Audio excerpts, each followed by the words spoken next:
Good morning students. आज हम हिंदी में पढ़ेंगे पाठ 13 ग्राम्य जीवन।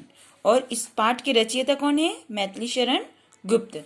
इस पाठ में हम ग्रामीण जीवन और वहाँ की संस्कृति के विषय में जानेंगे। आहा, ग्राम्य जीवन भी क्या है, क्यों न इसे सबका मन चाहे। थोड़े में निर्वाह यहाँ है, ऐसी सुविधा और कहाँ है। यहाँ शहर की बात नहीं है, अपनी अपनी घात नहीं है। आडंबर का काम नहीं है, अनाचार का नाम नहीं है। तो मैथिली शरण गुप्त इन पंक्तियों के द्वारा क्या कहना चाह रहे हैं? कवि कहना चाह रहे हैं कि ग्राम्य जीवन जो है वो बहुत ही अच्छा होता है। वहाँ की प्रशंसा करते हुए कहते हैं कि गांव की जीवन की प्रशंसा क्या की जाए, ऐसा जीवन जीने के लिए किसका मन नहीं चाहेगा। गांव के लोग जो कुछ थोड़ा बहुत मिलता है उसी में अपने गुजर बसर कर लेते हैं। इस प्रकार थोड़ी सी सुविधा में जीवन व्यतीत करने वाले लोग और कहाँ हैं। कवि कहते हैं कि यहाँ उन शहरी लोगों जैसा जीवन नहीं है जिनका व्यवहार छल कपटपूर्ण रहता है। यहाँ के लोगों में किसी को दाव पेच करके धोखा देकर ठगने की कोई भावना नहीं है। यहाँ के लोग न तो कोई दिखावा करते हैं और न ही कोई ढोंग करते हैं। सबका व्यवहार सादगीपूर्ण और साफ रहता है। यहाँ कोई किसी के प्रति बुरा व्यवहार नहीं करता और न ही कोई किसी पर अत्याचार करता है। सबका सबके प्रति सीधा सच्चा और कोमल व्यवहार रहता है। कवि आगे कह रहे हैं, सीधे सादे भोले भाले हैं ग्रामीण मनुष्य निराले। एक दूसरे की ममता है, सब में प्रेममयी समता है। यद्यपि वे काले हैं तन से, पर अति ही उज्जवल है मन से। अपना और ईश्वर का बल है, अंतःकरण अतीव सरल है। इन पंक्तियों के द्वारा मैथिली शरण गुप्त कहना चाह रहे हैं कि गांव वासियों के चरित्र का वर्णन कैसे किया जाए, जितना भी करे उतना कम है। गांववासी अत्यंत सीधे साधे भोले भाले होते हैं। इनका व्यवहार बहुत ही अनोखा होता है। वे एक दूसरे से बहुत अधिक प्रेम करते हैं। सबका एक दूसरे के प्रति बहुत लगाव रहता है। सब में सबके प्रति प्रेम भाव रहता है। सब समान भाव से रहते हैं। कोई अपने आप को न तो किसी से बड़ा बताता है और न कोई किसी से अपने आप को छोटा समझता है। यद्यपि गांव वाले काले वर्ण के होते हैं, मतलब उनका रंग काला होता है, लेकिन उनका मन बिल्कुल साफ रहता है। उनके मन में छल कपट दंभ पाखंड आदि कोई भी दुर्गुण नहीं होता। वे स्वाभिमानी होते हैं। ईश्वर में उनको अटूट विश्वास रहता है और उनका मन साफ और सरल होता है। मैथिली शरण गुप्त आगे कहते हैं, प्रायः सबकी सब विभूति है, पारस्परिक सहानुभूति है। कुछ भी ईर्ष्या द्वेष नहीं है, कहीं कपट का लेश नहीं है। छोटे से मिट्टी के घर हैं, लिपे पुते हैं, स्वच्छ सुघर हैं।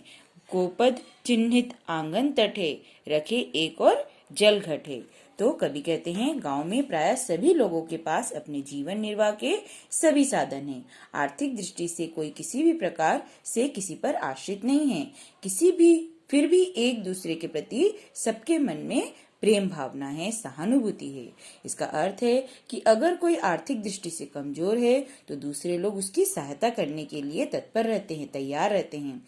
लोग किसी से ईर्ष्या द्वेष नहीं रखते। किसी को संपत्तिशाली या शक्ति के क्षेत्र में आगे देखकर किसी के प्रति ईर्ष्या नहीं होती। कोई भी किसी की बढ़ोतरी देखकर जलता भुनता नहीं। कहीं किसी में किसी के प्रति छल कपट की भावना नहीं है। गांव में प्रायः सभी के घर कैसे हैं, किसके बने होते हैं? मिट्टी के, लेकिन वे गोबर मिट्टी से अच्छी तरह लीपे पुते और बिल्कुल साफ सुथरे होते हैं, सुंदर होते हैं। उनके आंगन में गायों के पैर के चिन्ह बने हुए रहते हैं। किनारों पर ये चिन्ह दिखाई पड़ जाते हैं। आंगन में एक और जल से भरे हुए घड़े दिखाई पड़ते हैं। इस प्रकार उनका घर बहुत ही साफ और सुंदर दिखाई पड़ता है।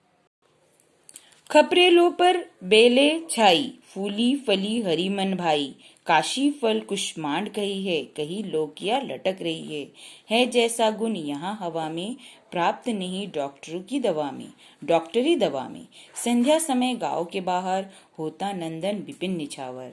तो इन पंक्तियों के द्वारा कवि क्या कह रहे हैं? कवि कहते हैं कि घरों में खपरेल और छप्पर छाए रहते हैं। उनके घरों के छत किससे बने होते हैं? खपरेल से बने रहते हैं। उन पर कद्दू लौकी की बेलें छाए रहती हैं।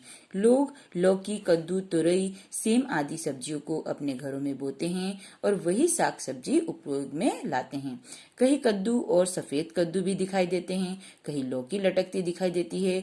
कभी गांव की जलवायु के बारे में कहते हैं कि यहाँ की हवा में जो गुण है उसके कारण यहाँ के लोगों को डॉक्टरों की दवा की आवश्यकता नहीं पड़ती।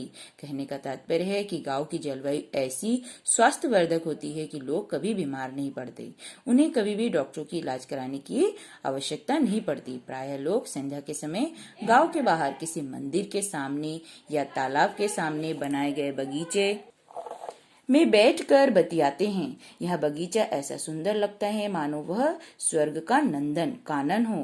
गांव के उस बगीचे या स्थल पर नंदन वन को भी न्योछावर किया जा सकता है। आगे कभी कह रहे हैं, श्रम सहिष्णु सब जन होते हैं, आलस में न पड़े सोते हैं, दिन दिन भर खेतों में रहकर करते रहते काम निरंतर। अतिथि कहीं जब आ जाता है वह आतिथ्य यहाँ पाता है, ठहराया जाता है ऐसे कोई संबंधी हो जैसे।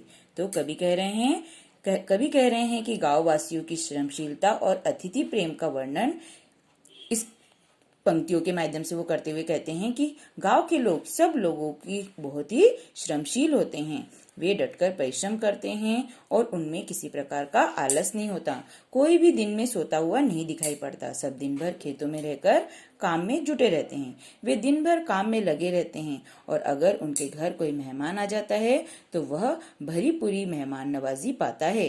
गांव के लोग मेहमानों का जी भरकर आतिथ्य करते हैं, उनका स्वागत करते हैं, उनका सम्मान करते हैं और उसे इस तरह ठहराया जाता है जैसे घर का ही कोई खास संबंधी आ गया हो। कवि का यह लिखने का आशय यह है कि गांव वाले अपने मेहमानों को उतना ही आदर देते हैं जितना वे अपने सगे संबंधियों को देते हैं। तो कवि मैथिली शरण गुप्त ने इस कविता के द्वारा क्या दर्शाया है? गांव के सुंदर जीवन को दर्शाया है। आज आपको इस पाठ को कम से कम 2 टाइम रीड करना है और इसके प्रश्नोत्तर हम नेक्स्ट पीरियड में लिखेंगे।